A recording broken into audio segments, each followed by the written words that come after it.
is a shocking news that Thomas Hillgartner pulled out and went with cablevision. That's one thing. But the other thing is that he went back on his word. He's not a man who keeps his word. And that's a great, great, great disappointment to us.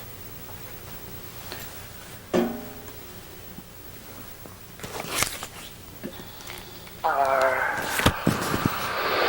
vying to get this case, because whatever judge gets this case is going to get the biggest payoff by the domes. It is 5 o'clock in the morning, the alarm has went off. I didn't get up voluntarily. I wanted to stay in bed. So this letter makes no difference as far as Glendora ceasing her demands. Glendora has a right to make that demand, and she will. This is the bogus demand, putting restrictions on Glendora about seeing the shareholders list. And what is being said here, I asked for the answer, and of course the answer came. And the answer is that the bogus restrictions do not change the law. The law is unchanged. The law is as is, and Glendora will continue to make her demands according to the law, while Cablevision tries to eschew the law. Continue to make that demand. Thomas Hillgartner is a backslider. Thomas Hillgartner is a faker. Thomas Hillgartner goes back on his word. Thomas Hillgartner copped out to Cablevision. Thomas Hillgartner copped out to big bucks. I would not return Glendora's telephone call when she called up on Thomas Hillgartner to collect on his promise that I will stand behind you on this. I will go to court with you on this. Soon after that, Thomas Hillgartner talked to Victoria Sellhouse, and he was bought by Cablevision. What does this do to Thomas Hillgartner and the public access producers? It is too bad. We would be a lot stronger if we had a pure person, a pure lawyer, to fight for us. But Thomas Hillgartner has been bought by Cablevision. Gartner is a fugitive. Thomas Hillgartner is a man of his word. He had no answers when confronted with his disloyalty to us. He had no answers, and he tried to fake again. And that's the way it goes. Sin has many tools, but a lie is a handle that fits them all. In the morning, and you have all these brilliant thoughts, and the answer starts to come. You ask the question, you wait, and the answers start to come. So that's 2 big legal papers today. Cablevision shareholder, and you must call the Securities Exchange Commission. Down there. Call and see if he's retired. His name was Robert. Very easy last name, and he came from Herkimer, New York. Exchange Commission today. Secretary of State. Find out who the Secretary of State is in Delaware and who the Secretary of State is in the state of New York, and get that address and telephone number and go about this.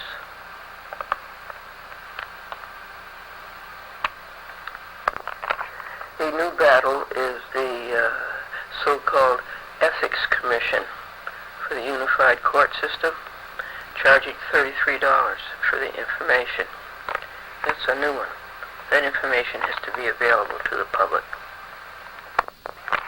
I already have causes of action against these people.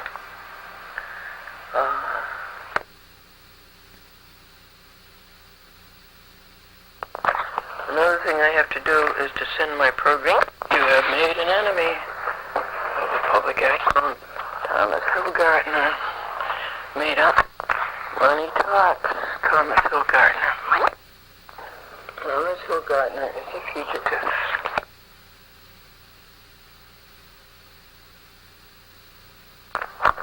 Glendora is angry with Thomas Hillgartner and the most experienced public access producer since public access began. Glendora makes a much better friend than an enemy. He's filled with Harvey. The news networks fast. Gas at $2 a gallon.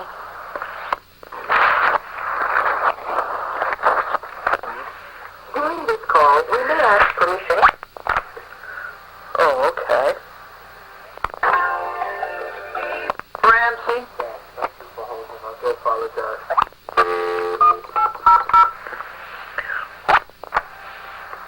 Thank you for calling Verizon. This call may be monitored for quality assurance purposes. Okay, and during this call, may I have permission to access your... I'll tell you the operation. So we won the battle with New York Tower. That's a big battle to win, let me tell you. The telephone company is almost as tall, which became 9X, which became the other name. They smell as badly. But we won. We won. In Huntington and in White Plains. Got to get rid of it. Cablevision, can I help you? Extension 1378, please. This is Ian speaking. Hi, I need Tom Garga. Oh, he's not in today. Who's calling? Glendora. Oh, hi, Glendora. This is Ian. Okay, well, is he going to rescue me from Maurice Cunningham? I don't know what you're referring to, but He's trying to get rid of my show in Connecticut. Okay, I could have Tom call you on Monday. Monday's too late. Did Tom get my other message? I didn't take a message, Glendora. It was on the recorder. When did you leave it? On Wednesday. Okay, he hasn't been in Wednesday, Thursday, and Friday. He was not in the office this week. He wasn't expected in. No, I think it was Monday now. Well, I can't say because I don't touch his recorder, Glendora. I could have... Well, is Mac Budell there? Can he help me? Active Budill's not in the same 3 days he was going to be out of the office. How can you run a corporation like that? Okay, Glendora, I'll take your number. Well, how can you run a corporation like that? I can't answer that, Glendora. They'll have to answer that. It'll have to be done today. All right, who else is there? Is there nobody there? Glendora, would you like to... No, answer my question, please. Is there nobody there in programming who can take care of this matter? I do not want that show taken off the TV in Connecticut. Glendora, leave your number and I'll try to have somebody get back to you today. Like who? Glendora, do you want to leave your number because I'm going to get off the phone? I don't have an answer for you right now. Yeah, I know.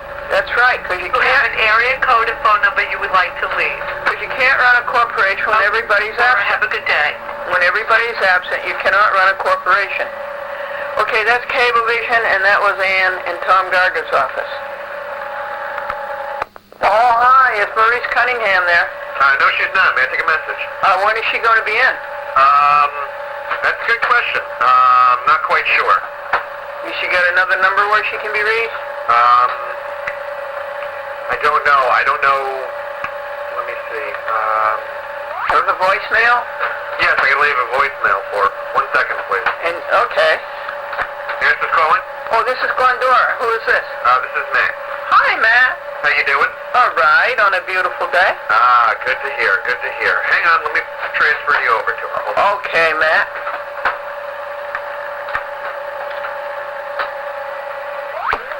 I've said it over and over again. Nobody runs the business. They think they can run a corporation with secretaries and insecurity hires. I'm sorry I can't take your call right now, but if you just leave your name, telephone number, and a brief message, I'll get back to you as soon as possible. Thank you, and have a nice day. Maurice, it's Glendora. Number one, it would have helped me if you left your telephone number. And number two, everybody in programming is absent, and that's quite often the case. It's pretty hard to run a corporation with secretaries and voicemail and insecurity hires. Celeste and Bud are deep in serious litigation, and I believe over my efforts to try to reach them ever since your telephone call have failed, and I believe they're back and forth to Tennessee. I'll keep calling them, and then when I get them, I will have to spend 3-4 hours going down there and getting to sign that.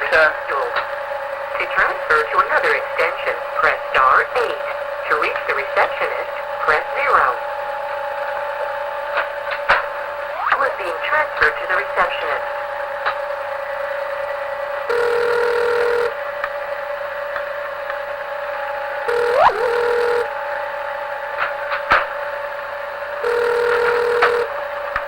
Hello, local programming. Is this you, Matt? No, this is Dan.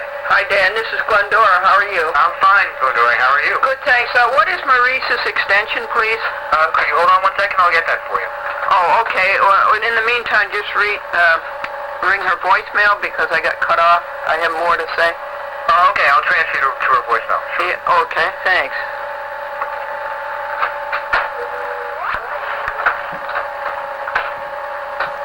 Folks, I have to add to yesterday's events that I got a nice telephone call just before noon, and it was our lawyer friend, Brad Sachs. Yes, we do have a lawyer friend. And he said, I'm on my way. Good Lord, we had forgotten it. We had forgotten that we had an appointment with him for lunch, for him to come here, and we were going to feed him a good lunch.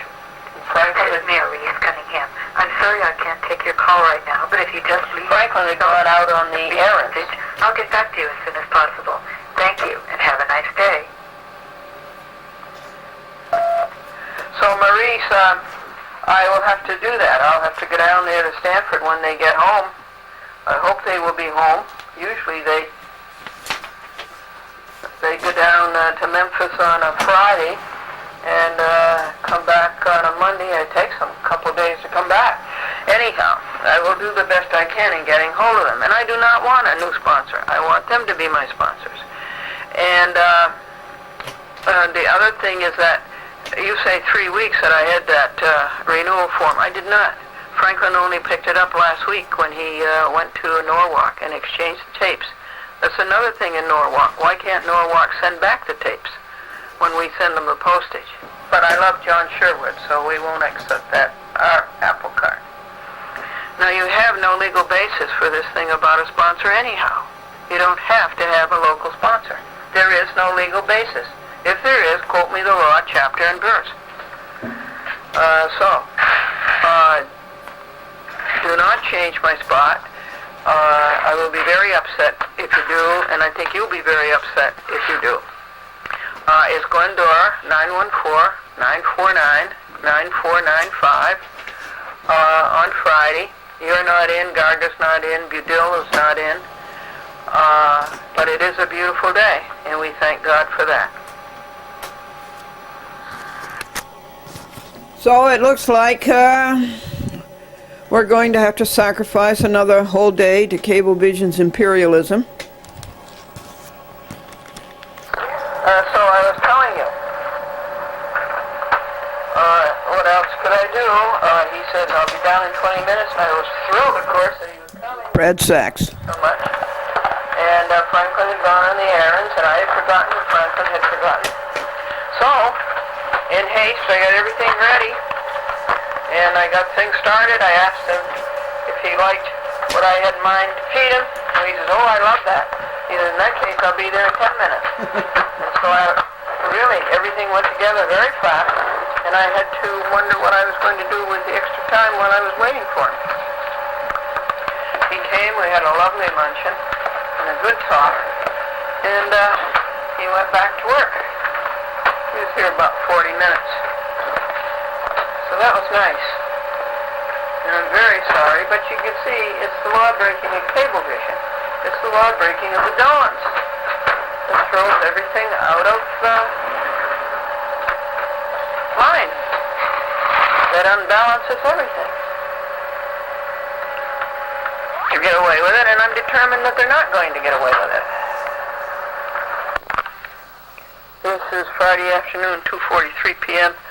I'm gathering the addresses for the cablevision, the letter that thinks they can restrict my seeing the shareholders list, the Friday the 13th letter. And I'm saying that... Hello, can I help you, please? Hi, how are you? Not good. I would like to know if I can petition the Secretary of State to annul the Certificate of Incorporation of Cablevision because they violated New York State law. No, I believe you petition the Attorney General or Justice of the Supreme Court, one or the other. Yeah, I know what law you're talking about.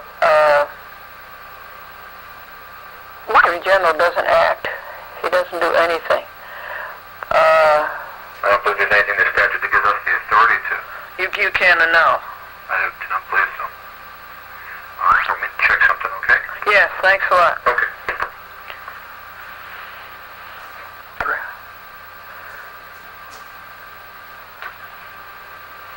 I'm going to turn off the recorder. You don't want to hold. Petition the Secretary of State to annul the Certificate of Incorporation of Cablevision for violating a New York State law. Okay, who are you with? Who am I? Yes. My name is Glendora, and I'm a shareholder, and I've been denied my right to see the shareholder list 60 times. Okay, hold on. I'm going to talk to my attorney. Hold on. Okay, thanks. Can you give me your number? My number is 473-7172. Yes, please. 7172? Yes, that's correct. Hold on, please. Thank you. The man turned me over to that woman, and the woman says she's turning me over to a secretary, to an attorney. Hello there. Yes. This is Mr. Carroll. Oh, hi, Mr. Carroll. You're not the gentleman I spoke to before, are you? You were having some difficulty. Bear with us. Okay. Go ahead. Okay. I want to petition the Secretary of State to annul the Certificate of Corporation of Cablevision for violating a New York State law. Sure. The only thing you can do is hire a private attorney and work through that private attorney. Unfortunately, that has nothing to do with the ministerial operations of our office. I understand what you're saying, but regrettably, I can't furnish you with any guidance or... No, I'm not asking for guidance. I want to do that. And I won't hire an attorney. I will be pro se. Okay, great. But I can write a letter to the Secretary of State. I can write that petition? No, it has nothing to do with us, is what I'm telling you. I can't answer those questions. You have to get a private attorney. We're going to go around and around on this circle today, I bet. No, I'm not going to get a private attorney, okay? I'll tell you that right now. Well, what I'm saying is a judge is... The only way is a judge could do it. No, that's not so at all. Now, I have a constitutional right to be pro se, and you'll be in deep trouble if you... No, I'm saying that you can do pro se. I'm all for pro se, but what I'm saying is sending us that application, as you would call it, to us will give you no relief. And I don't want to mislead you. Obviously, Well, we've put time into this already. Why can't the Secretary of State annul I need legal authority. a certificate of corporation for violating a New York State law? We have the only person that can do that is guess who? Yeah, the Attorney General. Yeah, Elliot Spitzer. Yeah, well, he doesn't do anything. Yeah, he doesn't do anything? Oh. No. Oh, no. No, and it's, it's just futile going to his office to try to get anything done. Right. They always cop out. The problem is you and I are locked into the statute, and the statute really gives us no relief, or you any relief, other than the AG. Let me ask you... He or she is your only vehicle of relief under this fact pattern. On the what? He's the only one that can help you. The only one. Yeah. Secretary Treadwell and the Department of State, unfortunately, has no legal authority or jurisdiction on anything to do with your case. All right. Right. Now, this is not a case, okay? This Right. is a petition. Right. Is there anything else I can say? Yes, there is. Okay. Now, do you have the shareholders list in your office? We don't carry shareholders list. New York law does not require it. All right. Do you have their certificate of incorporation? Absolutely. Now we can start talking in a fruitful dialogue. We have and we carry the certificate of incorporation as we are a custodian of all records such as that. Okay, and you are their agent for service. We are. If they are, you have to check on the internet to see our website to see if they are either number one, A, incorporated in the city of New York, or B. No, not the city of New York, the state of New York. That's what I said, sir. The city of New York, or B, if they are a foreign corporation authorized under 1304 Yes, corporation law. They are. That's the corporate. That's the law Do that you they. want to serve under 307? Yes, right. There's a feather in your cap, 307. No, I know 307. Yep. CPLR. No, 307, be very careful. The business corporation law. Oh, under the business Yeah, corporation. we're now in That's the area right. of nuances. That's very right. important Now, subtleties here. that's right. Now I recall. You're right. 307, and it does mention that in the article. You can come into our office for $40 with 2 copies. Oh no, you're not charging me $40. Oh no, we're not charging. The city of New York's charging you. I'm not making out on this. This is what the law says. It's very No. Yes, yes. Freedom of information has a limit, and that's 25 cents a page. Okay. Wait, one.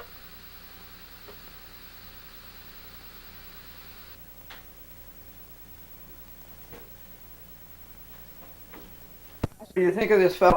Stop. He's non-stop. That's the Department of State. State of New York. Okay, turn the tape over. If they filed an amendment, we have that. Yeah. Yep. And they On the same page on this one. they certainly should, because they've gone into a business that they didn't was way beyond their jurisdiction, which is now the Wiz. Oh my goodness. What's your address? Our address is 41 State Street. In Albany. Oh yeah. 41 State Yeah. Street. By the state constitution. And Albany, New York, what? Albany, New York, and our zip is 12231. That's 12231. And no, you don't have a Manhattan office. No. Oh, you don't? No, we have an office in New York, in Manhattan, but it has nothing to do with what you're trying to get. Or, for example, FOA requests would be sent to us. Service of process would be served with us in Albany. Oh. So for your purpose, our New York office is completely useless. Now, what's it's your just telephone number? 518? 518-473-2278. 2278. Yeah, 518-473-2278. 22. And what is your name? My name is David Carroll. Oh, hi, Mr. Carroll. Nice to meet you. My name is Glendora. Okay. What do you call a miniature guppy? What do I call a miniature guppy? Yeah. Half a goldfish. Yeah, good comeback, huh? A miniature guppy is a microfiche. Oh, very good. Very good. A miniature guppy is a microfiche. Very good. We have microfiche here, so I can relate to that. Okay, Mr. Anyway, you have a wonderful weekend. Thank you, Mr. Okay. Carroll. Take care. Bye-bye. Bye-bye. Oh, he's non-stop talking, isn't he? I wonder if he's right. Do you think so? Do you think he's right? Thank you. What addresses were they? The chief of the Nassau Police, Nassau County Police. Okay, hold on. Yeah. I called back for the addresses. Yeah, okay. Are you ready? Yes. Okay. The Security and Exchange Commission address? Yes. Okay. It's New York, what do you call it? You have New York State Department of... Folks, I really believe that it's important for you to know these things. I believe it's important for you to know the law when you call up these things. Look at the snow job Carol was trying to give us, but we knew the law. We knew the Freedom of Information law, and we knew the New York State Business Corporation law, Secretary of State. And then another thing I believe it's important for you to know is how to call the library. Call the Library Information Service, for which we thank God. It's a wonderful service. I called several libraries. I called Yonkers. I called White Plains. I called Greenberg. I had to have something like 6 addresses, and they got them all for me. And that's in relation to the paper that I will be reading you. The shareholder, Cablevision shareholder bogus restrictions. They don't change the law. The law is not changed, and Glendora will continue making her demand in compliance with the law while Cablevision tries to break the law. This is the old Cablevision story. Okay, so this is library information, Yonkers. And these are some addresses that you might like to have.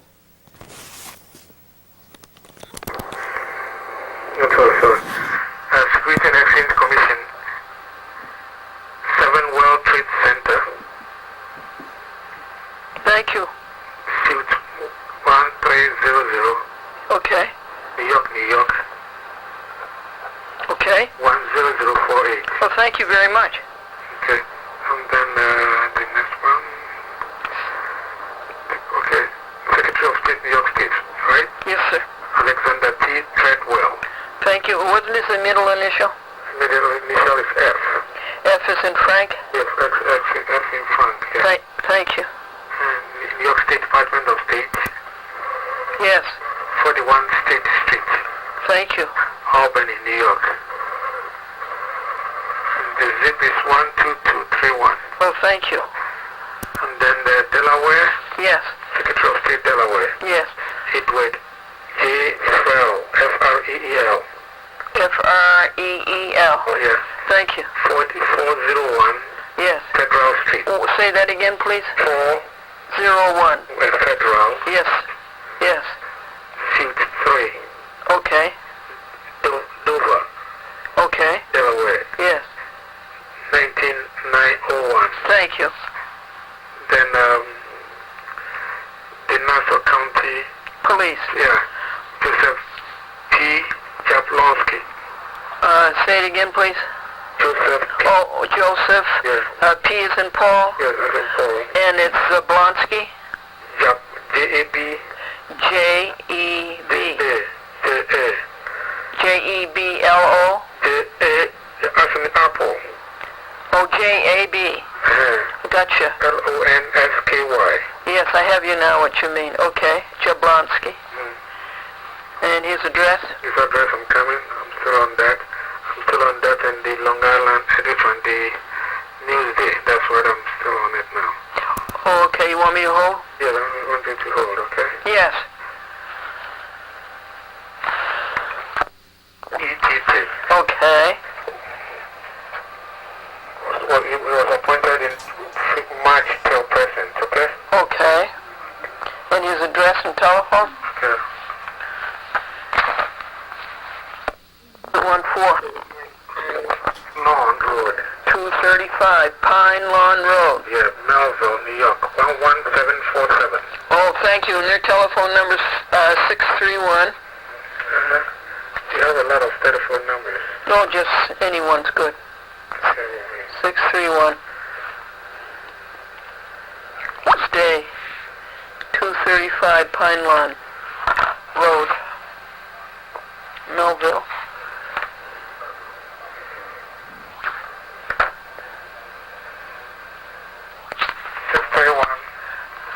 Hello? Hello. 631.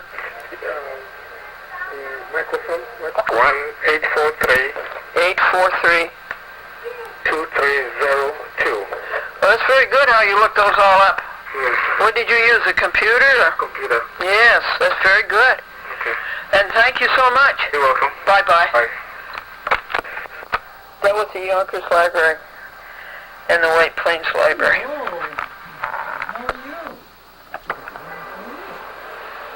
I already get these addresses. Greenberg reference, may I help you? Yes, please, could you give me the address of Senator Schumer? Okay, hold on, please. Thank you. This is the Greenberg Library. They're really good. Here they are. He is 229 229 SBOD Say it again, please. Oh, it's the Sam Rayburn office building. Oh, okay. Is what's it say? S-D as in David? Yeah. B. Yeah, and what did you say that was? Sam Rayburn office building? Oh, that's what you think it is? Because it's not a... Unless Rayburn was a representative. Okay, Senate office building. That must be it. Yeah. Yeah, 229 Senate office building. Washington, D.C. Just a second, if you would, please. Sure. Washington, D.C. 205 205 10. And then they give you a website? And No, but do they give you a telephone? yes. Okay. Telephone 202 202 224 224 6542. 6542. Oh, that's marvelous. Okay, great. Thank you so much. Well, you're welcome. Okay. Bye-bye. I was going to ask her what reference she used. William J. Willett is the chief of the Nassau Police. Okay, at 900 Merrick Road, Baldwin. Now we have to get the addresses of 10 shareholders.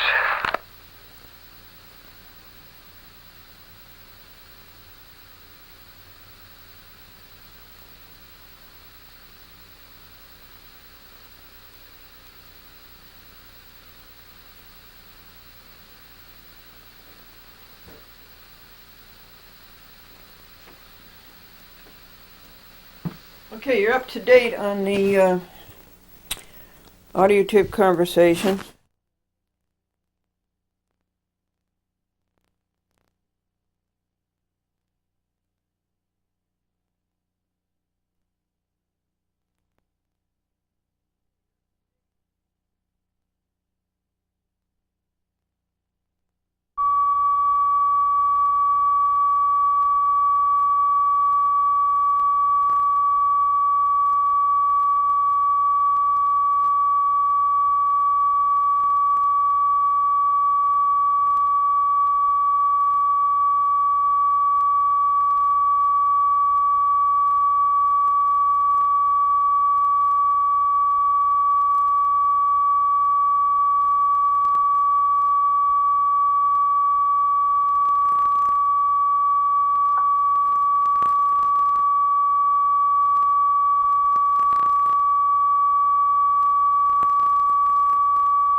Audio tape conversations.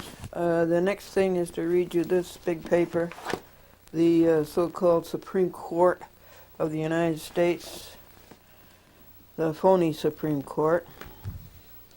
What were Franklin's errands on Saturday? He left here and went to Harrison. He saw Ralph Capella, and he handed in a chat with Glendora for New Rochelle and for Harrison Port Chester and picked up the ones that had been cablecast. He went to Staples. He bought microcassettes. Let me show you these microcassettes. They cost a lot of money, $12. They're 90-minute Sony microcassettes, and that's the that's what you just heard. This recorder skips.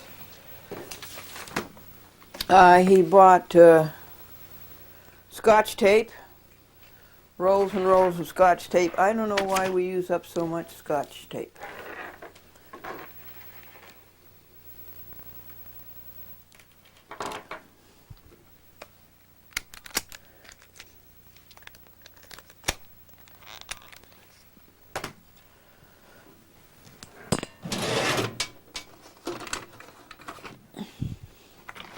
Like this probably won't last much more than a week.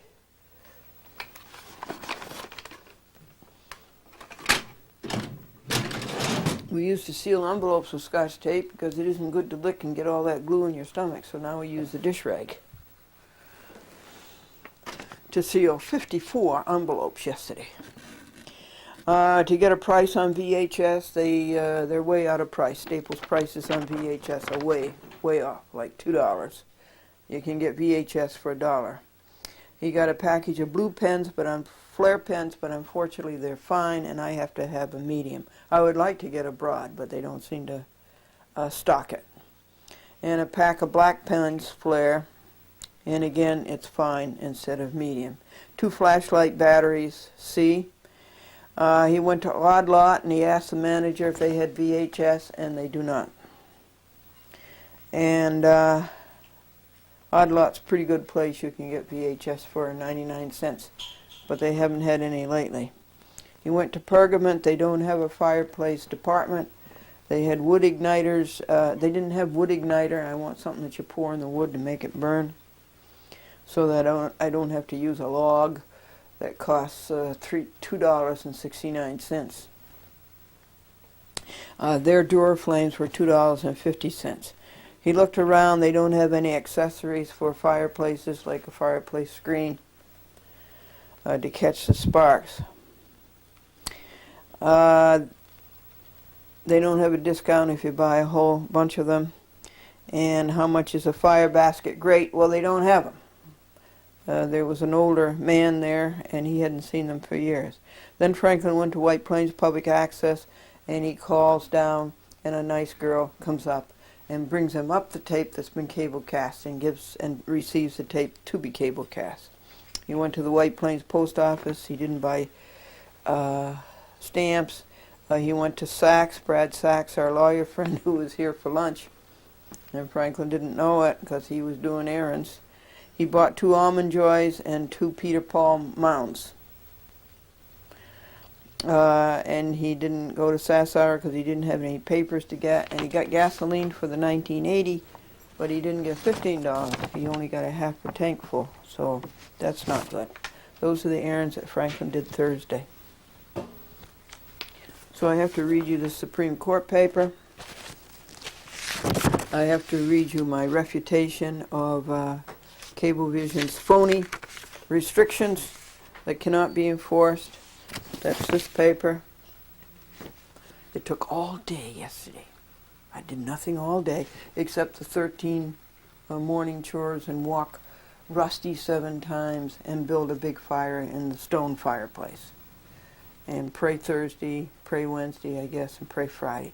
But nothing else. This took, something like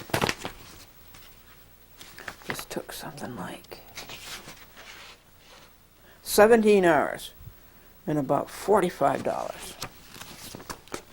This is a mailing list of 54 people. So that has to be read to you. And now I'm doing this course with the Cablevision law breaking. I got all behind on the Texaco law breaking.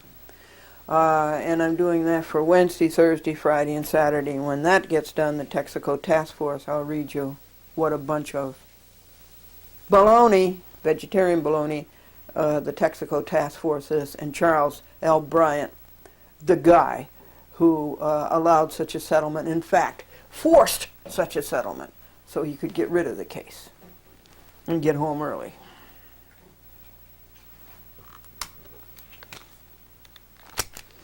Okay, this tape is all rewound and ready to record, the audio tape. Okay, let me go do Texaco for Saturday today. Then I'll bring it in and read it to you after I read you those. I have told you folks a lot about the United States Supreme Court. A point I make in the pro se kit that I sent us is that they don't paginate, and they should be able to find somebody in that court who can count above 2 and who can paginate.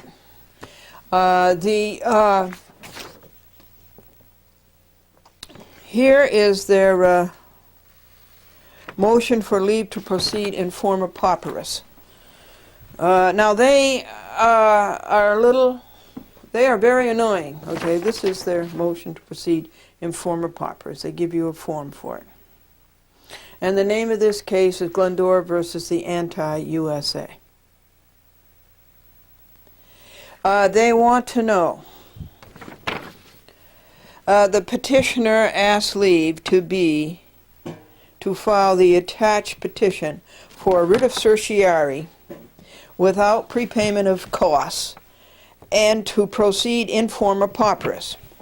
Petitioner has previously been granted leave to proceed in forma pauperis in the following courts. Well, my list is very, very long. I've gone IFP and maybe 30 United States District Courts and maybe 10 times in the Supreme Court of the State of New York, Westchester County and Nassau County, and at least 5 times in the U.S. Courts of Appeal. So it's a long, long list. The reason I am in forma pauperis is that my rights were violated. I believed what I was taught in school, that you go to a court and you get justice. I believed that. I actually believed that. That's what I was taught in school, and I believed it. So I found out that just the opposite is true. And so going to court and taking these crooks like Cablevision and Texaco to court, I spent up all of my savings so that I have nothing left in my sole income. And then I didn't have time to work on my business, Glendora TV ads. Doing these court battles. And so that made me a poor person. And my sole income is Social Security, which is $509 a month. So I am a poor person.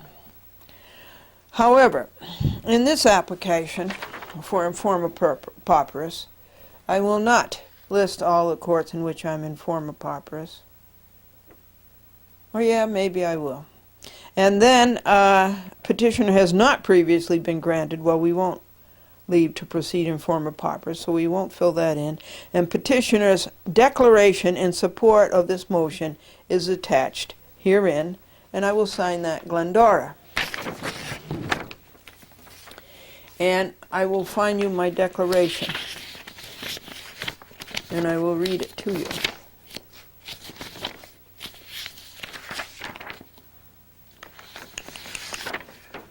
Okay, pause. Glendora's declaration in support of her motion for IFP. 1. Under penalty of perjury, Glendora declares she has told you the truth, the whole truth, and nothing but the truth, so help her God. 2. The other side has not. Second Circuit and the United States District Court and the Eastern District of New York have not told the truth. 3. Glendora was declared IFP in the instant case by the Second Circuit, United States Court of Appeals for the Second Circuit. 4. Glendora was declared IFP in the United States District Court, Eastern District of New York, in the instant case. Therefore, Glendora is IFP in this court. Dated October 19, 2000, Anno Domini, White Plains, New York.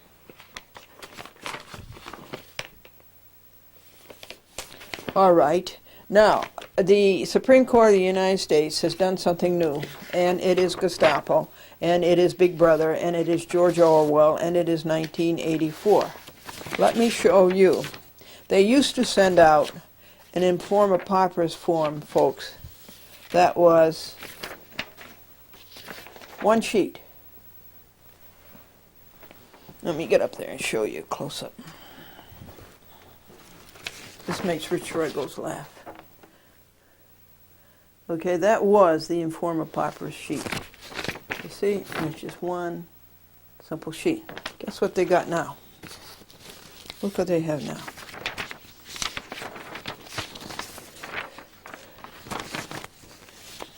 Here's one page. Here's another page. Here's a page. Here's another page. That's number 4. And here's number 5. Okay? All right. As I say, this is Gestapo, this is un-American, and they want you to go through all this, and it would take hours and hours to gather this information. It would be as bad as filling out an income tax form, a 1040, and all of its attachments. So, I'm not going to do it. That I've been declared IFP in the lower courts is enough, both in the district court and in the Court of Appeals. So I am not filling that out. Nor is Franklin, because he was declared informa pauperis in the Eastern District of New York, and he was declared informa pauperis in the Second Circuit.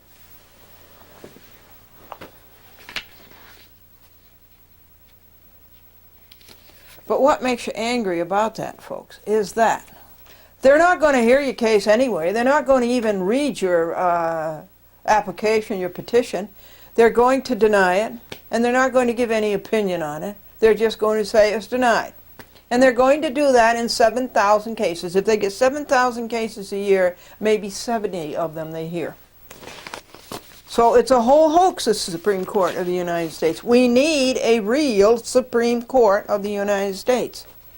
So they want you to pay $300 for that. Multiply $300 by $7,000.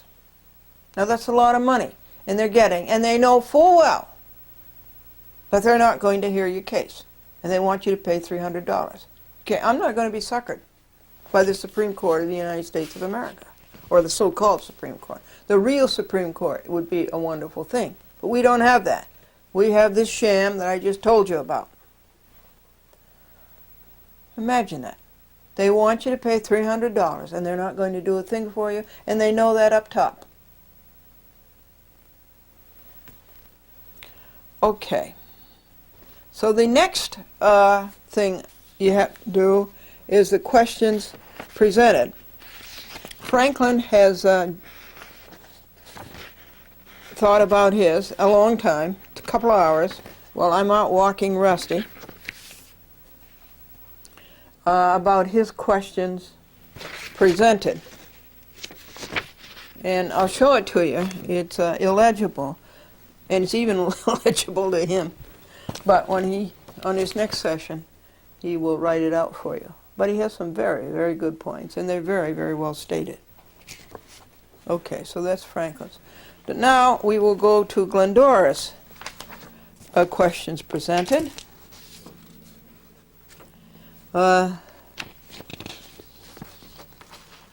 This is the continuation of the log on this Bruiser Ken case to the Supreme Court of the United States. So far, it's been 3 hours and 40 cents for copies. And we'll have to add Franklin's there. Franklin 1 hour. So it's 4.5 hours so far. And that does not include the videotaping. I think videotaping goes under a different account. It goes under the omnibus account. And all 10 lawbreakers pay for that. Okay, Glendora's oh, I have some jokes for you. You want to hear this first and then the jokes? Okie doke.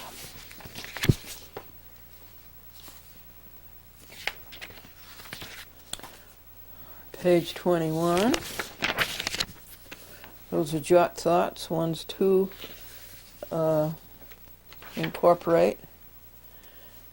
15, 16, 6, 7. Now we got it in order, folks.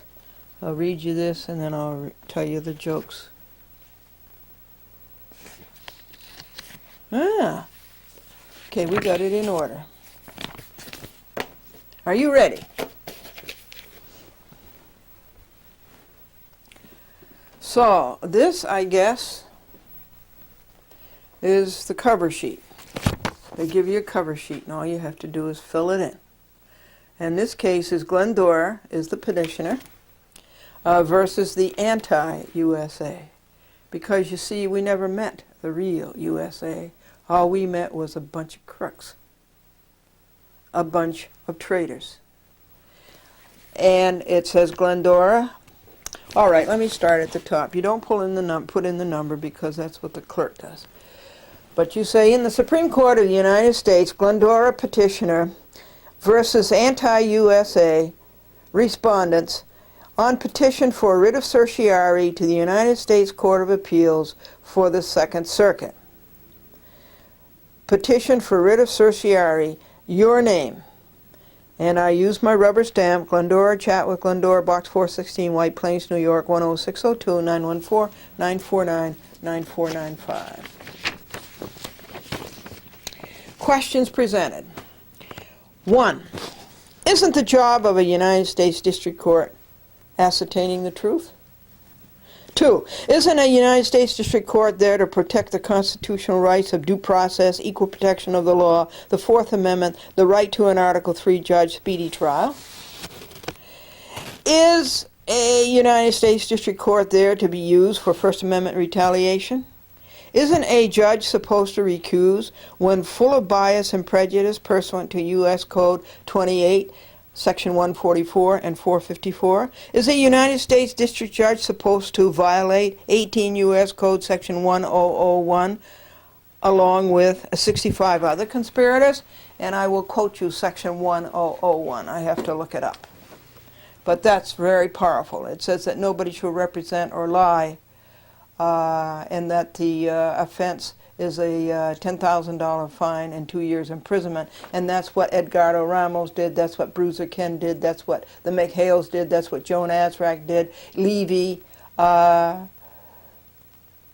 Aline Ross, Marilyn Goh, that's what they all did. And Gershon and Nickerson. Is a United States District Court supposed to be a civil RICO, 18 U.S. Code, Section 1963? Is a United States District Court supposed to violate a person's CJRA, that's the Criminal Justice Act, right to speedy trial? Is deferred prosecution supposed to be denied Franklin and Glendora because they will not drop their civil suit suing Bruiser Ken, Deputy Marshal Larry Parker, and liar Patrick Quinn, another Deputy Marshal, FBI agent Thomas Kwiatkowski, and 3 Pinkerton rent-a-cops, a lying, crooked U.S. Attorney Edgardo Ramos and Joseph Conway? Should an Assistant U.S. Attorney Ramos and Conway abuse power and authority and public trust with an arrest when a summons would have brought us to court? Is the FBI right to ambush Franklin and Glendora? Are they right to say, come to Uniondale and we will help you with getting Bruiser Ken, or rather Mildworm, arrested? And then when we come down with alacrity, the FBI slams the door and says, you are under arrest? Is that what the FBI is supposed to do? Is Magistrate Joan M. Azrak right to delay all decisions on motions to dismiss, motions for discovery, motions to transfer, until the morning of selecting jurors and before we saw her decisions that night? Is she then right to coerce us into signing a 624 consent form for a magistrate? Are not we entitled to an Article III judge by the U.S. Constitution? Is Robert M. Levy right to issue warrants for arrest with no probable cause and with no oath under penalty of perjury? The bogus FBI agent is telling the truth, the whole truth, and nothing but the truth. That is Thomas Kwiatkowski, who lied. Is this gang of abusers right to rob Franklin and Glendora of their federal rules of criminal procedure, right to a probable cause hearing? Is Azrak right to acquiesce obsequiously to the every demand of the Assistant U.S. Attorney because her 8-year appointment is up in 3 months and she wants another appointment for 8 years? You know that magistrates are appointed, okay? They're appointed by a bunch of crooks. A bunch of people who get into a closet and shut the door and appoint them before the appointment date is up so that the public cannot have time to oppose?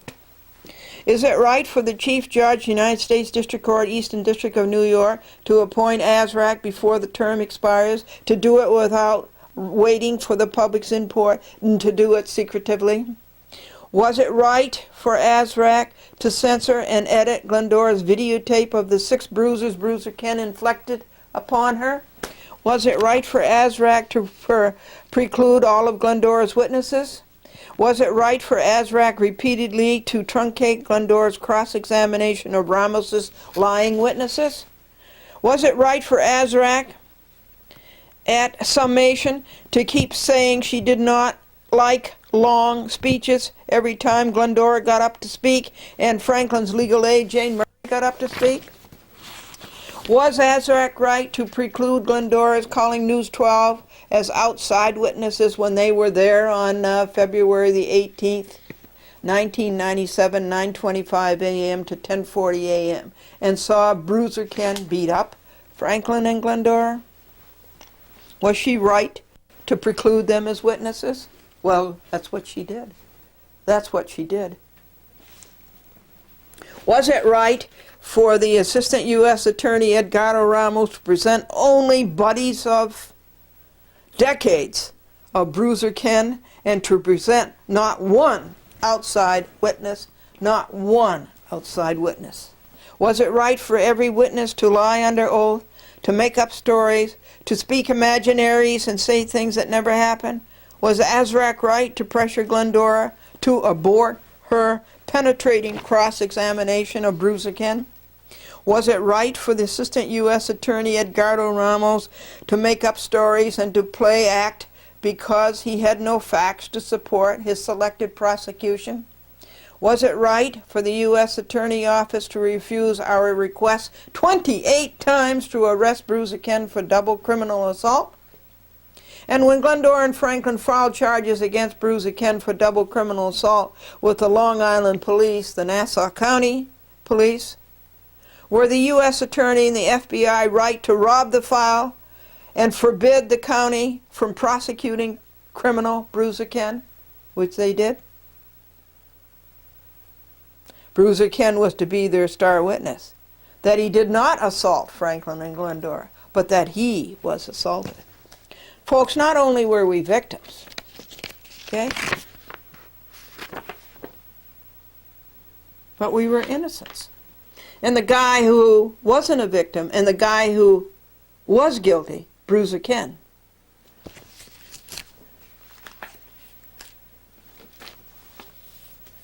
went scot-free in 3 courts. The District Court, the Court of Appeals. Oh, well, wait a second. We'll have to see what the Supreme Court does. That's as far as I got. I've kept you up to date on this. I'm going to tell you some jokes. I want to show you the rest of the little booklet that the Supreme Court sends you. These things. Now I got to do these after I get through questions presented. And there's so many things wrong with that case that questions presented may take days and days and days. But it's a big job. I'm pleased with the progress. And if you think of anything, let me know. But I am pleased with the progress. I have 90 days to do it from the time of that no caliber Calabresi's sick order, cop-out order in the Second Circuit. Oh. I just hope that you never have to go to court, because you'll never get justice. The courts have been stolen from you. They aren't there anymore. Okay, that's that report. Jokes. The judge suffers from Moon syndrome. He carries 1/6 of the weight he thinks he does. What is the judge doing now? The secretary said. And the clerk says, he's looking at the petty cash. And another clerk says, oh yeah, that's what they call the employee's payroll. The judge has a meeting. He presents what he's going to do. And he says, all those in favor say aye, all those opposed say bye. Peter I. Bajour, CEO of Texaco, has done a great job in taking Texaco from obscurity to anonymity. And did the judge give you a piece of his mind this morning? And the clerk says, yes. And it's amazing when you consider how low the inventory is. All right. Let's take a pause here while I gather up the next report for you.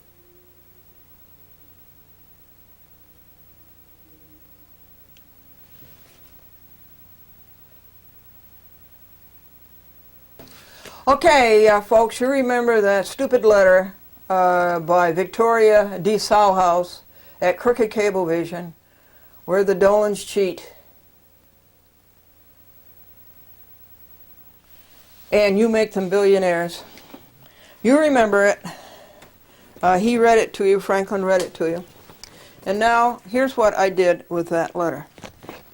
A lot had to be done with it. So on August the 21st, 2000, I spent all day. I got up at 2:30. I woke up at 2:30 because this is such an atrocious piece of traitorship to the USA that I was awakened by it at 2:30, and there was no sleep. You just get a half an hour to go back to sleep, and if you don't go back to sleep, you got to get up and work. So here's what resulted. The United States District Court, Eastern District of Missouri, Eastern Division. And this is Lori Galgano, Philip Goldstein, Glendora, Richard Einhorn, James Burness, Kelly Burness, Zabi, the Public Access Television Association, and E. Hassan Hoskins.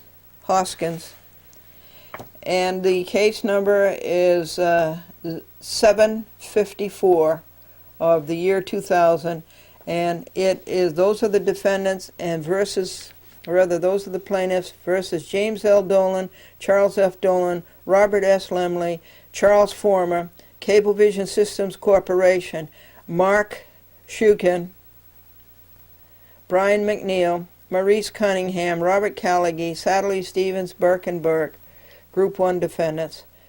Peter I. Bijou, Texaco Incorporated, its board of directors, and Tim Miller, Group 2 defendants. And those are the defendants. And this is a notice to the court. Group 1 defendants, that would be Dolan through Satterley, continue their violation of plaintiff Glendora rights. Under penalty of perjury, Glendora declares she tells the truth, the whole truth, and nothing but the truth, and always has, so help her God. Paragraph 2 is, the defendants have not. Now, I'm going to read you the service list. This went to the cheaters, Charles and James Dolan and Robert Lemley, the chairman of the Securities and Exchange Commission, the chairman of the Federal Communications Commission, the chairman of the Federal Trade Commission, the town board of North Hempstead, franchise renewal, no franchise since 1994, the Secretary of State of New York, the Secretary of State of Delaware, Newsday Long Island, Senator Schuman, New York State Public Service Commission, the chief of the Nassau Police, Robert Astorita, Tony LaValliere, Paul Ryan, United States District Court, St. Louis, the plaintiffs, Galgano through Hoskins, defendants, James Dolan through Satterley, and also the Texaco defendants, to Hillgartner and to Goldberg and to Kuhlman, the liar for hire for Cablevision in St. Louis, and Price, the liar for hire for Texaco in St. Louis, and to 10 selected shareholders of those we wrote down. It is going to CJA Incorporated, that's the Center for Judicial Accountability, and it is going to you, the all-important Glendora TV audience, and that is 54 sets, and it cost about $45 to print, post, and travel, and it took about 20 hours to do. In fact, I did nothing all day yesterday except this. I did, well, the 13 chores in the morning, take Rusty for 7 walks, build a big fire in the fireplace.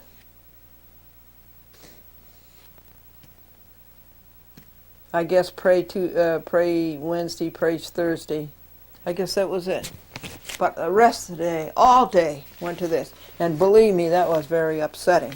Of the other legal papers that have to be done, of washing the cars, and of praying, and details that have to be done, and videotaping that has to be done, and telephoning that's 100 calls behind. More Cablevision law breaking, ruining good people's lives. It is Cablevision crooks, fugitives, and you who have not followed the proper procedures.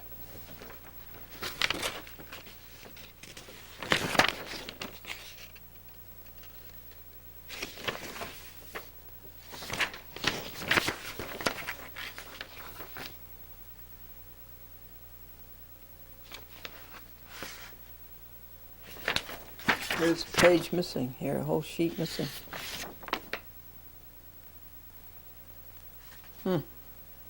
I'll have to go get CJA's copy and read it to you. Okay, that's in another office. I'll be back. Okay, Eureka. That's terrible that should be in your copy. You're the most important one.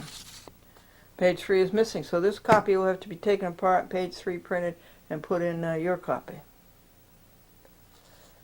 Okay, where is the microphone?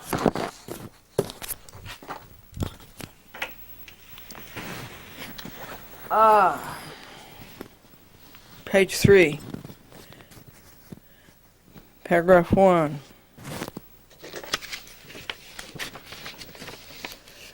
My demands are quote-unquote continuing because you continue to break New York law in broad daylight and impede, prohibit, block, preclude my statutory right to see the shareholders list. 2. It all could have been over weeks ago, way back in August, when I first exercised my statutory right to see the shareholder list, make extracts, and have my agent Franklin assist. Lie number 1. The company has not tried to accommodate me. The company has, in Gestapo fashion, impeded me, and in a very Neanderthal way.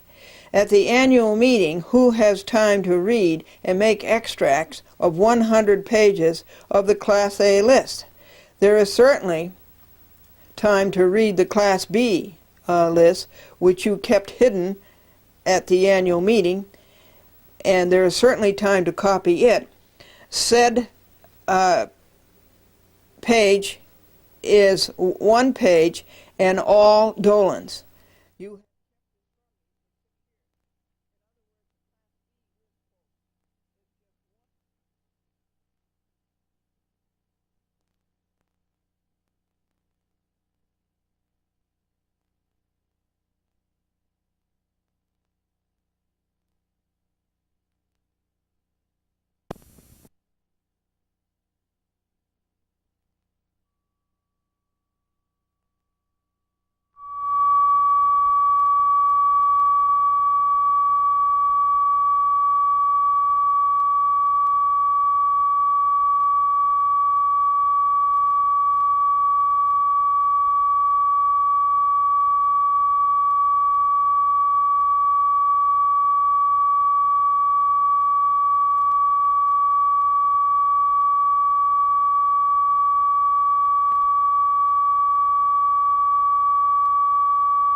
Annual meeting, who has time to read and make extracts of 100 pages of the Class A list? There is certainly time to read the Class B list, which you kept hidden at the annual meeting, and there is certainly time to copy it. Said page is 1 page and all Dolan's. You have kept this from me for 6 years. In other words, the Class B list, folks, is just 1 page, not even anything on the back of the page. It's not even a sheet, and it's all Dolan's. And they've kept the Class B list from me for 6 years. First time I ever saw it was at the annual meeting last year when I asked in front of everybody if the shareholders list were going to be available, which is a state law.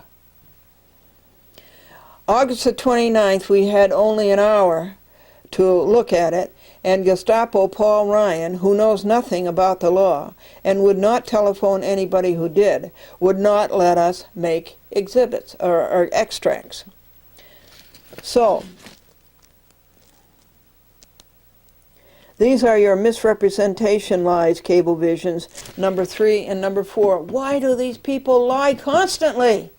Constantly they break the law. Constantly they lie. Constantly they cheat. Have they no pride? These billionaires, Charles Dolan and James Dolan, have they no pride? Have they have no sense of being a human being? September 19th again, Neanderthal insecurity persons would not let Franklin make extracts. Quote, 3, unquote, is not numerous opportunities, quote, unquote. This is lie number 4. Glendora will continue to demand her right to see the list until the inspection is complete. This letter of Salhouse does not change Glendora's demands. She has the statutory right to demand to see the shareholders list and will exercise said right until she consummates the inspection. Glendora has followed proper procedure. This is your lie number 5. It is Cablevision crooks, fugitives, and you who have not followed proper procedures. You have lied, cheated, stolen, and violated New York state rights and United States rights. You, Cablevision, fly 3 flags out front of your 30 million tax-free airplane factory. The U.S. flag and 2 Cablevision flags. How come you are not flying the New York state flag? It is because you violate New York state laws every day. You make your money in New York. You have been made billionaires in New York. And you're trying to make every member of your family a billionaire. And you made that money in New York. And you can't even fly the flag of the state of New York. We have provided prior written requests with proof of service. This is your lie number 6. Can't you earn an honest living?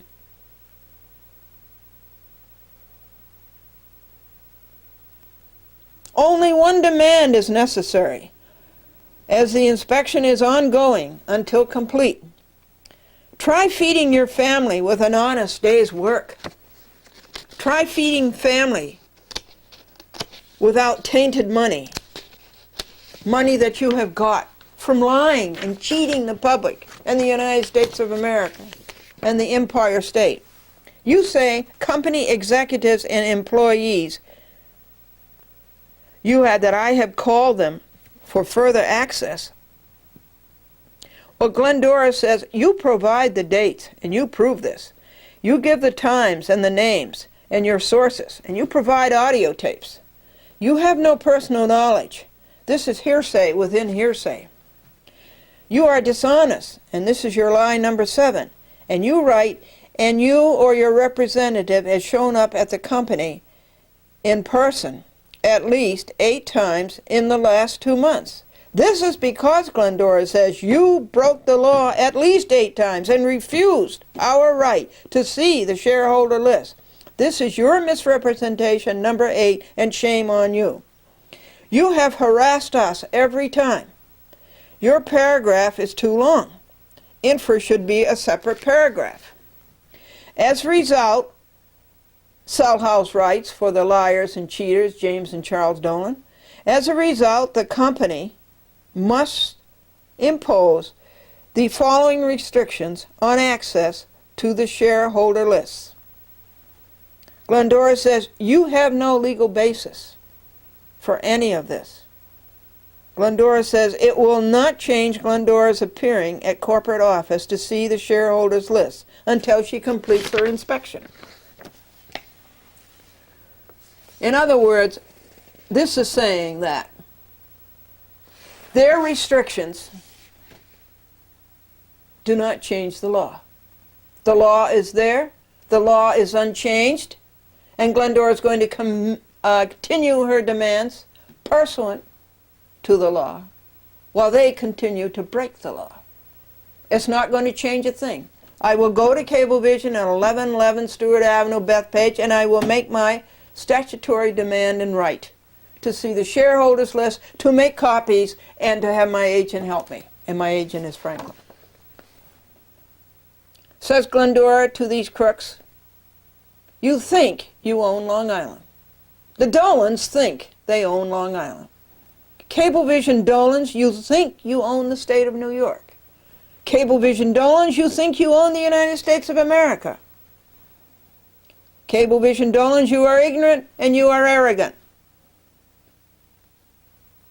So we won this round also on October 17th, Tuesday. This is just the document we need to show your ignorance, your arrogance, your crookedness, your law-breaking, your consuming fear that we will uncover the atrocious crimes you have committed. One atrocious crime, folks, as I've told you over and over again, is it's not a public corporation. They went after the public's money. It is a family business.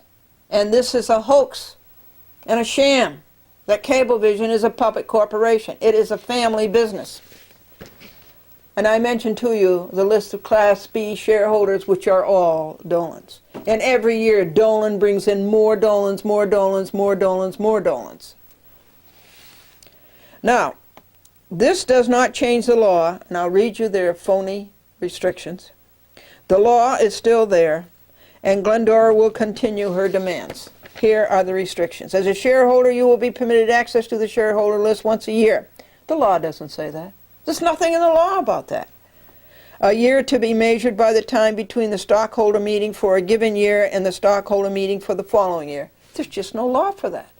They have no legal basis for that. They have no factual basis for it. Your access once a year will be conditioned upon receipt by the company of a prior written request to the office at 1111 Stewart Avenue. I have, remember how many prior written requests have I made? At least 14. Made at least 5 days in advance. That is the law. Accompanied by an affidavit of proper purpose of inspection. I have done that. I have told them that I have no improper purpose for inspecting the shareholders list. Your access will be limited in time to 1 business day during business hours, and any harassing behavior exhibited towards company personnel during the period of access to shareholders lists, they are the ones who harass us. And they think that we're going to take their Gestapoism and their caveman and their Neanderthal. They think we're going to take that without protest, that we're going to get down on our knees and we're going to ingratiate ourselves with them. Well, we are not. We are Americans. And in the word American is I can. We are not going to stoop to these arrogant and ignorant Charles Dolan, James Dolan, Cablevision. To shareholder list will result in termination of access, and you will be escorted off the premises. And I will immediately go to the police and ask them to arrest Charles Dolan, James Dolan, Tony LaValle, Paul Ryan, for violating a New York state law. Glendora says you have no legal basis for any of this. You have no authority to enforce it. Glendora says Glendora will continue to follow the law and make her demand until you comply with the statute. Cablevision writes, your compliance with these conditions will be greatly appreciated. Glendora says there is nothing with which to comply. Very truly yours, Victoria D. Salhouse, who is a coward, who runs in the opposite direction, who is scared stiff all of the time, and she's called a vice president, associate general counsel, and that's a big hoax too. They call it the law department. You want to know what the law department is? It's Charles Former, who is an idiot. And I've told you that for 6 years. Charles Former is an idiot. And so they've hired a new person here to front for Former. And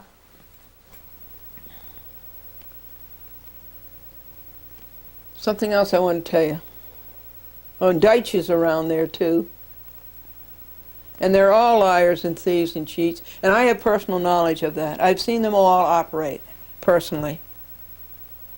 And it was Salhouse who asked me to drop my appeal of the cablevision derivative action.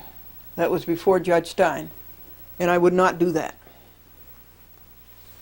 She was foolish enough to call up on the phone and said, I'm calling you to ask you to drop your appeal. Now, that's pretty stupid, isn't it? Well, that's how stupid they are.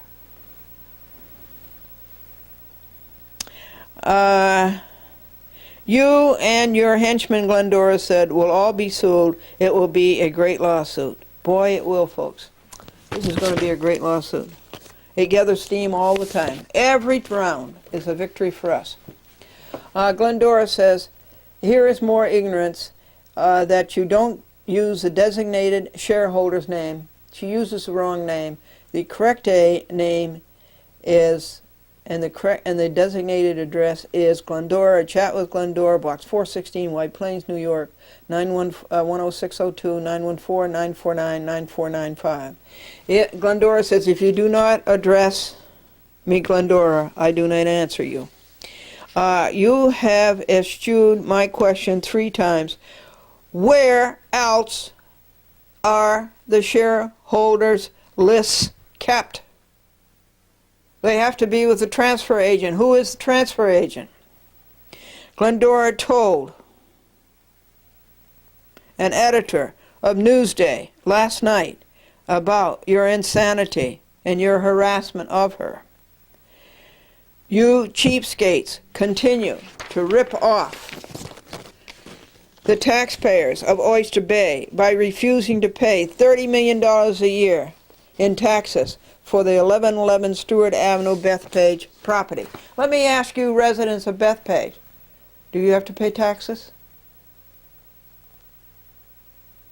Do you get an abatement? What happens if you don't pay your taxes? And here these cheapskate billionaires get away without paying $30 million taxes. What can you do to stop this? Start a revolution. Glendora has summoned the police twice to arrest Charles F. Dolan, James L. Dolan, Robert S. Lemley, Tony LaValliere, and Paul Ryan for violating a New York state law. Glendora has picketed on the sidewalk in front of Cablevision 3 times before 450 passerbys. Quote, unquote, Dolan's cheat. Quote, unquote, fire former. And she will continue to do so. And I must get up a picket sign that says, no more Dolans. Glendora has told Newsday Long Island what you have done. You deliberately and dishonestly turn upside down cause and effect. Your law breaking as ever is the cause. You're violating Glendora's right to see the shareholders list is the effect. Is the cause, rather. The effect is continuing to make her demand until her right is satisfied, and it will continue until it is satisfied. You tried to intimidate us with your hulks, insecurity hires, LaValliere and Ryan. This is never going to work. Finally, October 17, 2000, Tuesday, 12 p.m. to 1 p.m., Franklin's demand as Glendora's agent brought you out of the woodwork. At least we got this nasty letter from them. At least we got them to speak. Because we would go there, we would make the demand, LaValliere and Ryan would come out like cavemen and like Gestapo and try to make us leave. They had no cause to make us leave. I'm a shareholder, I'm there conducting shareholder business. And they would try to make us leave. They would even tell Franklin he was loitering. This is how bad the Dolans are. This is how cheating they are. And how Gestapo they are. And finally, you could no longer hide behind the ignorant and bumbling and Gestapo in security hires. Finally, you came out with this letter on October 17th.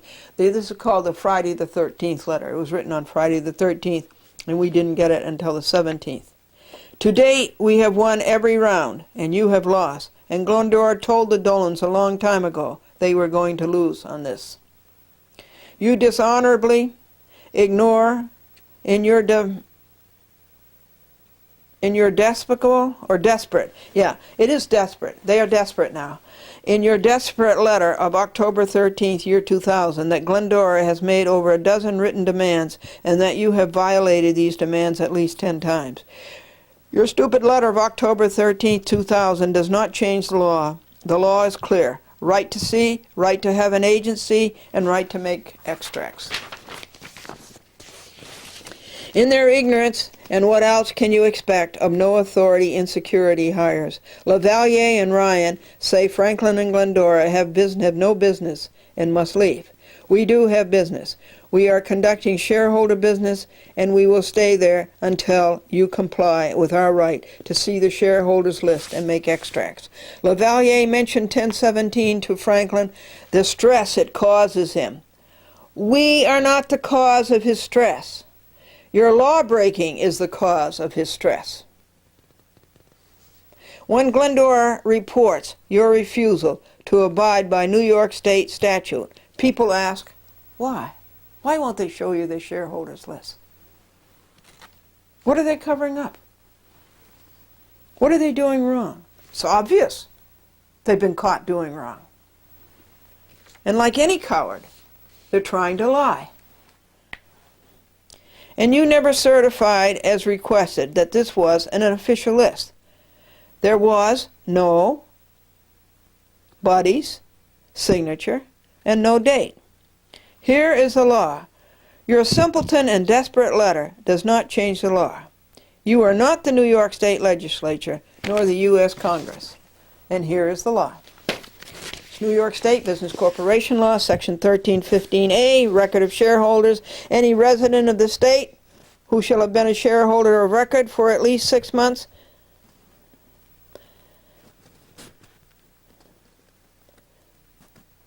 immediately preceding his demand of a foreign corporation doing business in this state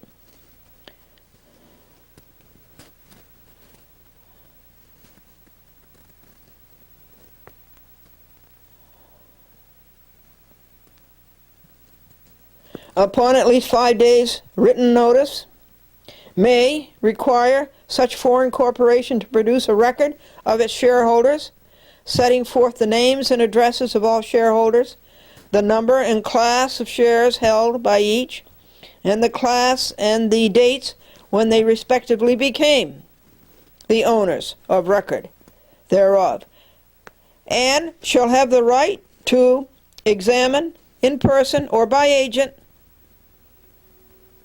at the office of the foreign corporation in the state or at the office of the transfer agent or registrar in the state, or at such other place in the county in this state in which the foreign corporation is doing business during the usual business hours, the record of shareholders, or an exact copy thereof, certified as correct by the corporate officer or agent responsible for keeping or producing such record, and to make extracts therefrom. Now, you don't have to be a Rhodes Scholar to understand that, do you? Okay? This is the law that they have broken. 61 times. I guess we'll call the letter 62. The confrontation of LaValliere and Ryan on us, and then the Sal House letter, we'll call that 62. Glendora says, you have not yet complied with Glendora's September 26 demand, which follows the law, New York State Law, Business Corporation Law, Section 1315B, and states that Glendora wants the list for no improper purpose. Glendora does not have to give her reason, only that her demand is for no improper purpose and that she will not sell the list. Glendora is not interested in selling the list. Your restrictions are a product of your sick minds. The law does not say any of this.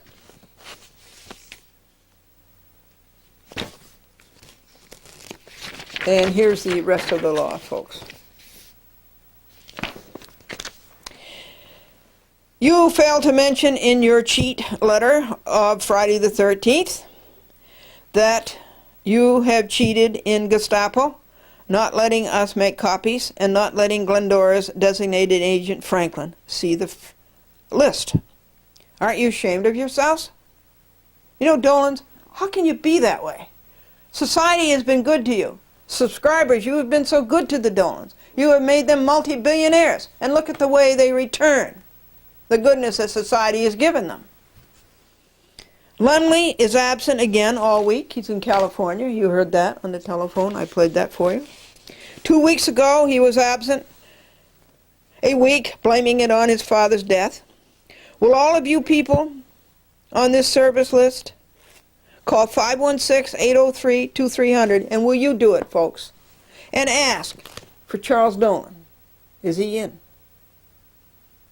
James Dolan. Is he in? Robert Limley. Is he in? It will be no, no, no, no, no. They're out playing.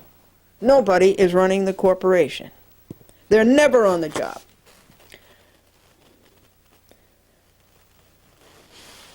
They're out on personal frolics. As Glendora has said repeatedly, it is a hoax. This is not a public company. It is a masquerade. This is a family business. They don't even have certificates of authority with many municipalities and the Public Service Commission to operate a cable system. They haven't had a franchise in North Hempstead since 1994, I think it is. People really don't have to send checks to Cablevision.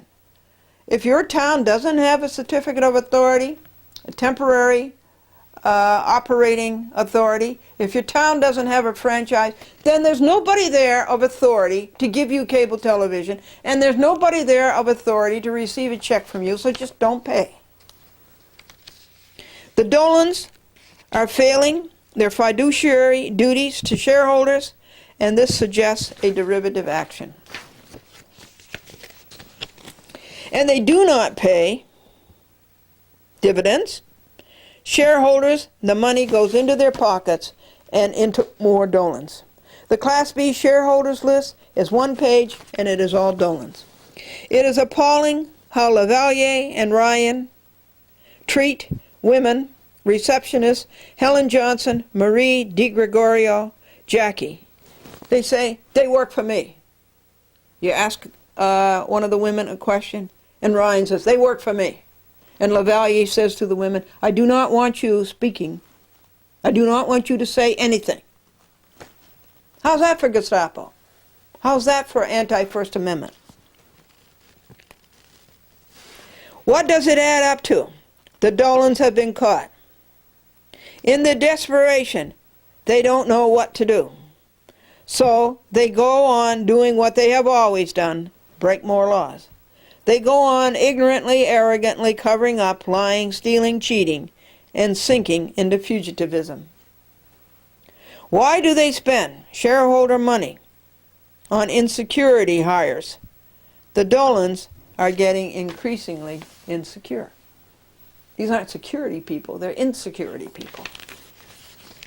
The letter of Friday the 13th does not change anything.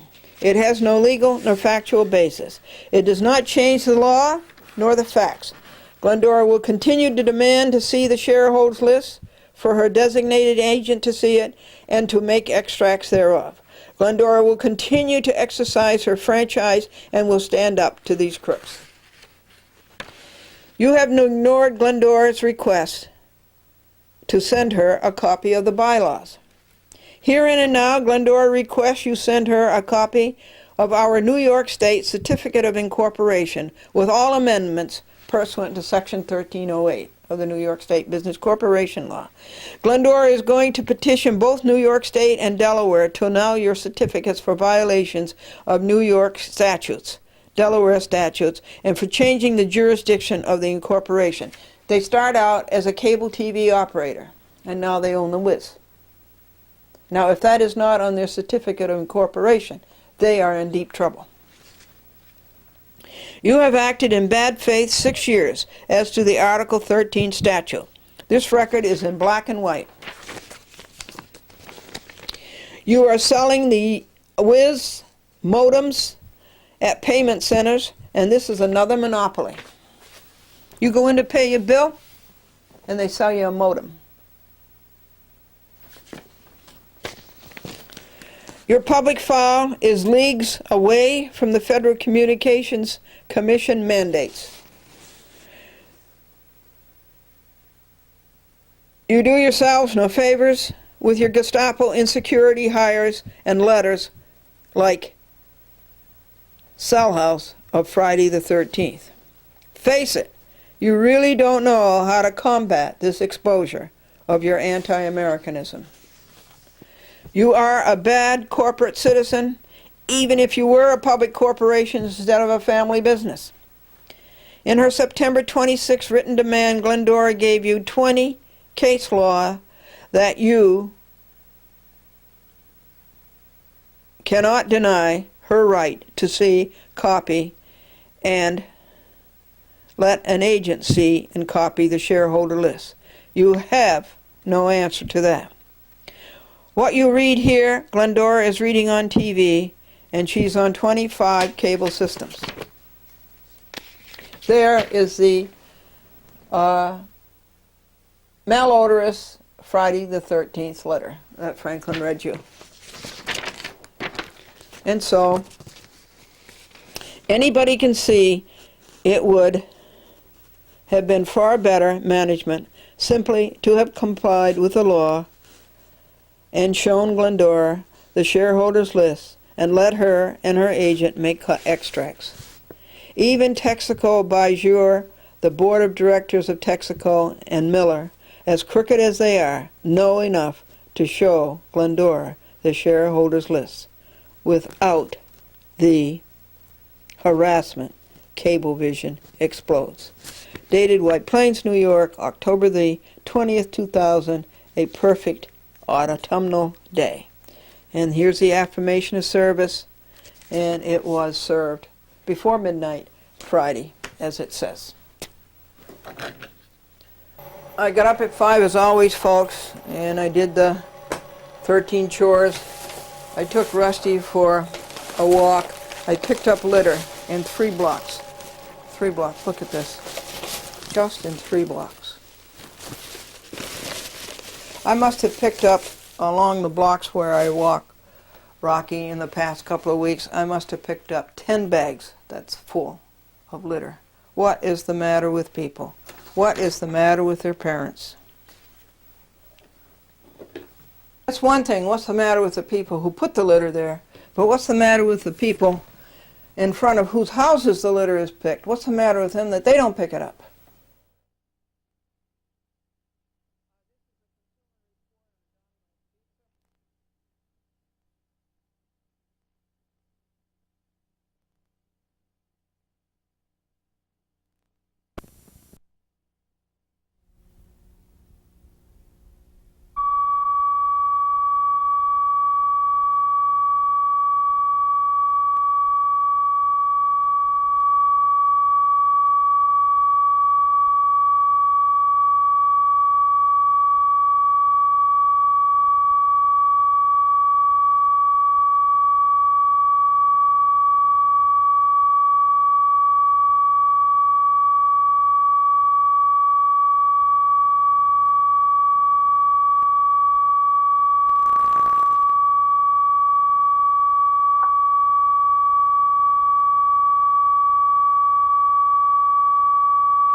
in front of whose houses the litter is picked. What's the matter with them that they don't pick it up? This is a consumer report on Domino's Pizza. Through saying hello, I'm saying goodbye. You're going to get a bad report on TV. I gave you my phone number and you hung up, and this is Domino's Pizza. Yeah, but I need your phone number, please. I gave you my phone number and you hung up. Hold on a second. Okay, we held on for 7 minutes. And for the fourth time. Very important to us. So please hold the line and we'll be right with This is Domino's Pizza. Finally, a woman came on and said, no, we weren't answering the phones, we're too busy here, and she asked me for my order, and I said I wouldn't order anything from them, and that was okay with her, and so she just hung up. Franklin says he goes out and he reads the public file over in Woodbury on Cablevision, and he says the complaints, and this file is so old, they're really not keeping up the mandate of the FCC. I just want to tell you, you're getting a bad consumer report on television. Okay, I need your phone number. For the liver? No, I'm telling you that you're getting a bad, you're getting a bad consumer report on television. You kept me on hold for 9 minutes, and I... But it's nobody taking the phone because it's busy over here, only one person. Okay, 9 minutes. 9 minutes I've been on the phone, okay? So you're getting a So you bad... want the order or what you like it? You're getting a bad consumer report. I wouldn't order anything from you. Okay, bye-bye. Nothing. So So that's Domino's Pizza. What do you think of them? So Franklin's point, yeah, what do you think of it? Franklin's point is that Report on the public file of... people were making the same complaints about cable television in 1984 and 1989 as they're making today. The same complaints. So that shows you that the cable operators have done nothing to satisfy the public. And so Franklin copied down quite a few things, and he read them to me today. And they're very, very good comments.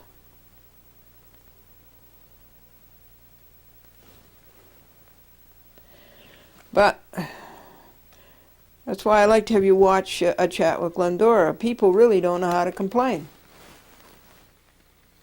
They don't know how to express their power and their potential.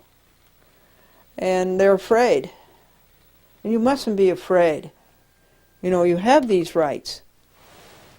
And they are yours. And nobody really can take them away from you. And when you stand up for these rights, you will begin to see that people realize that you mean business, okay? And it stops. Well, you know that Texaco has been bought by Chevron and Bijur is out. Glendora takes full credit for that. Bijur is a great CEO. He brought Texaco from obscurity to anonymity. Now, this is the Texaco task force. Very quickly, I'll give you the background on that. In Roberts versus Texaco, which was a suit against Texaco for discriminating against women and blacks and other minorities. And they still do, believe me. Over 60% of their people are white males. So in this suit, the plaintiffs were winning, and the case was before Charles O'Brien, who was one of the dumbest and laziest judges that we have. He wanted to get rid of it, and he gets rid of it by settlement.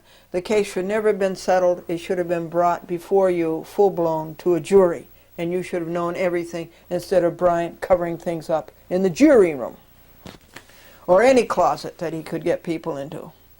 And so out of this bum settlement came a Texaco task force, which is going to go and teach people that you don't retaliate, and you don't be prejudiced, and you like these minorities. You get along with them, and you like them. And this is good business. This is good business for Texaco. Well, you all know that that's not going to work. So this is the fourth report of this so-called task force. I have annotated it up to page 51 and read that to you. Today I was considerably behind in it, and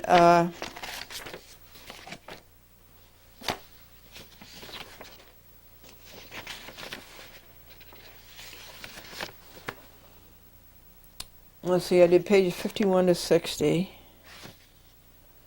Where is that? Right here. And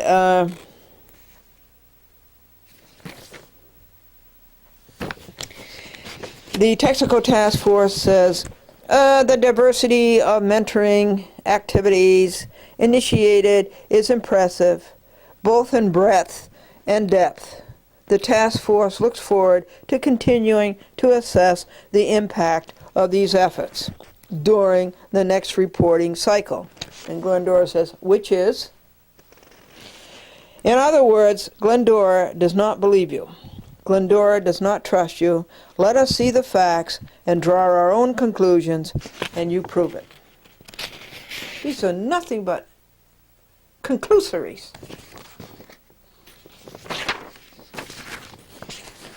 Performance management process. Part of the settlement, paragraph 17A, evaluate and revise or replace the performance management process, including the performance management process appeal process, to ensure that the performance management process accurately measures employee performance, and among other things, that the standards for performance objectives are specific, measurable, achievable, relevant, time-bound, and documented. You're going to buy this? This is the settlement? They should have made Bajura pay millions out of his salary for this. And Glendora says it's pie in the sky and it's a false settlement. Companies' initiatives.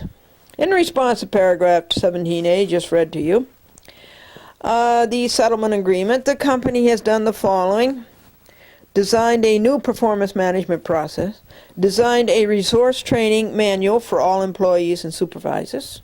Glendora says, let's see it. Conducted workshops for all employees across the USA. Let's go to them. Implemented the performance management process and motivated and assessed employees' concerns regarding the new program. And Glendora says, what did this cost the shareholders? You know, this stuff isn't free, Bryant. This stuff isn't free. Glendora wants a disclosure statement.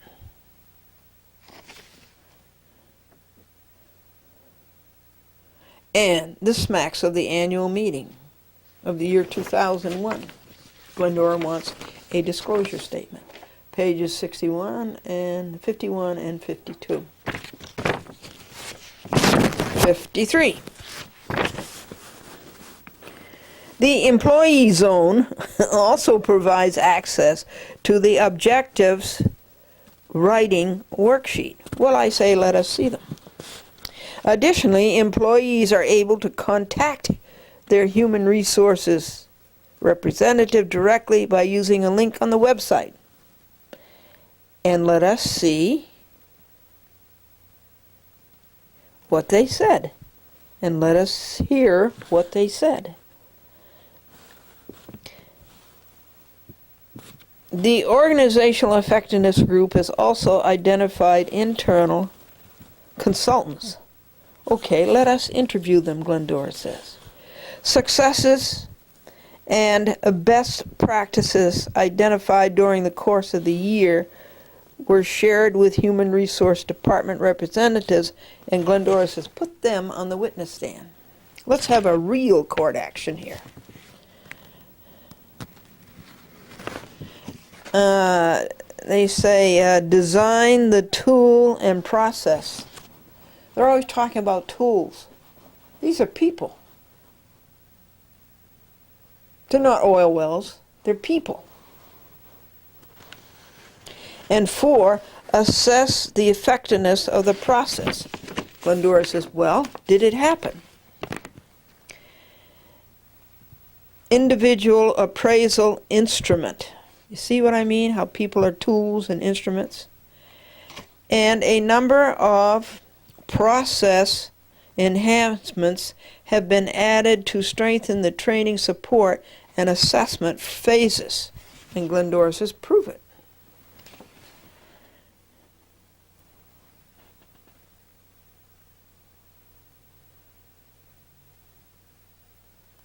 About 6,625 individuals received the process. What's it called? The performance management process. It's all gobbledygook.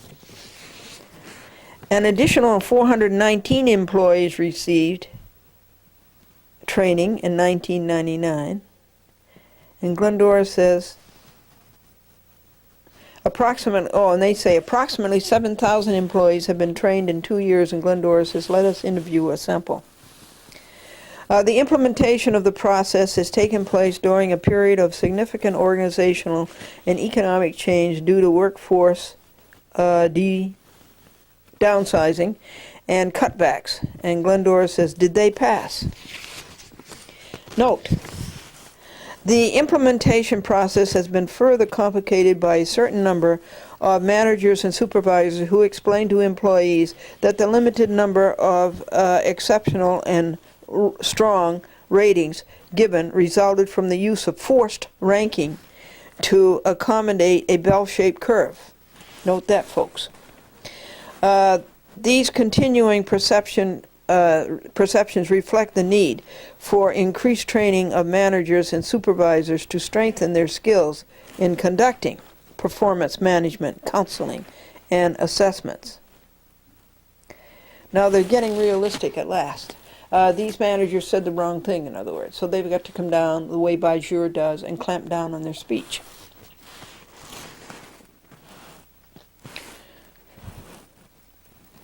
At the same time, employees need to pursue additional training and undertake more careful review of the well-designed and comprehensive personal management program. Performance management process. Glendora says produce it, the handbook. And coaching for performance improvement. There's a course they have on that. What does this cost the taxpayers? And when do these people work? As Werner Werf says, let's go to the videotape.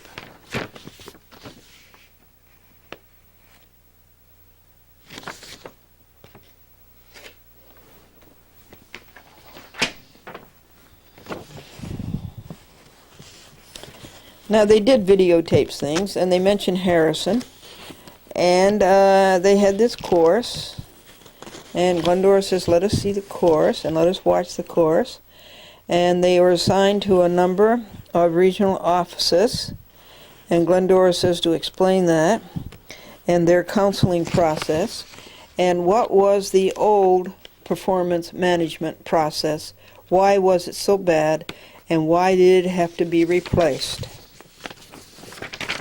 Well, I guess because it resulted in Roberts versus Texaco.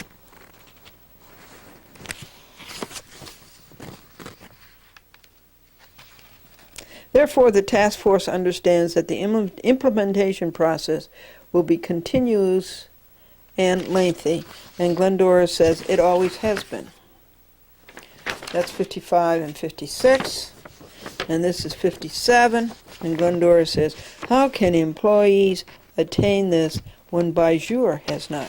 If you want good employees who are not prejudiced, who are not retaliatory, and who are fair, how can you make the employees that way when the CEO is just the opposite?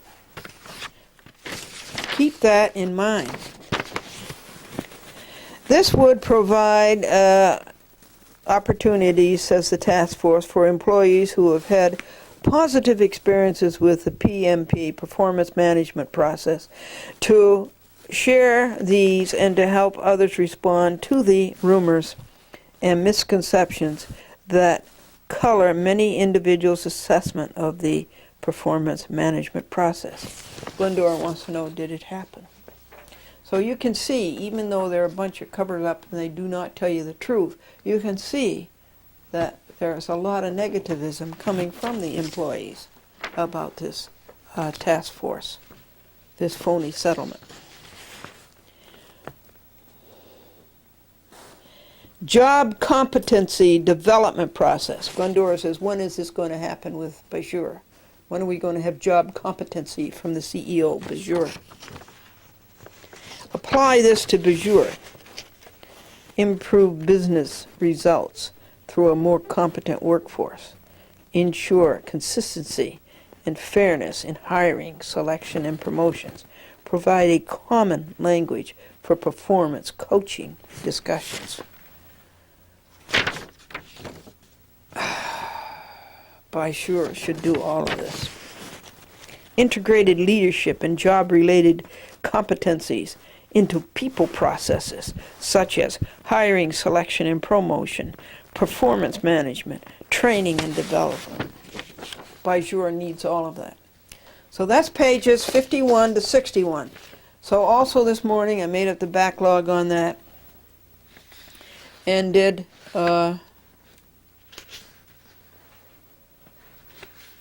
pages 61 to 70, 70 to 80, and 80 to 90. Boring as it can be, but we have to be a watchdog. I'll take a break, and then I hope to read you those. I called the law library and asked them to find the Delaware law for me that's analogous to the New York State Business Corporation law, that a shareholder can see the shareholder record, that a shareholder can see the books, records, and minutes. You shouldn't have to fight for this. You know, this is prima facie a right.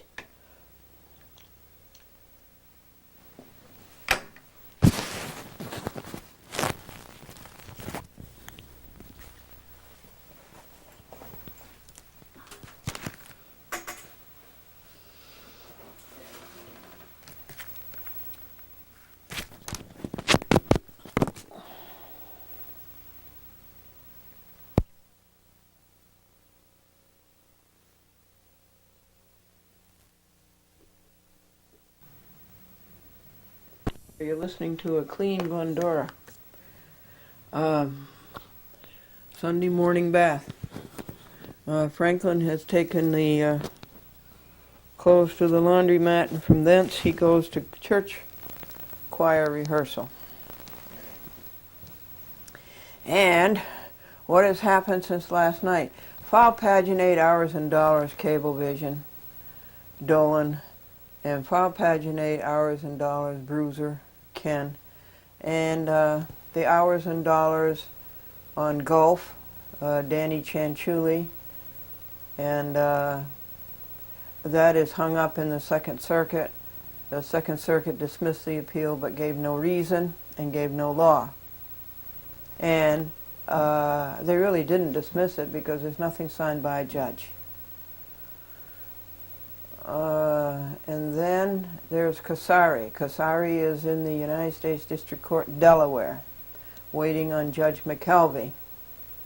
And nothing is happening there, and that's a disgrace. That's an absolute shame.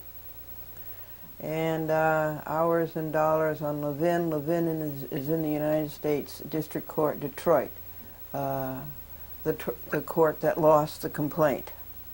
And there's a motion there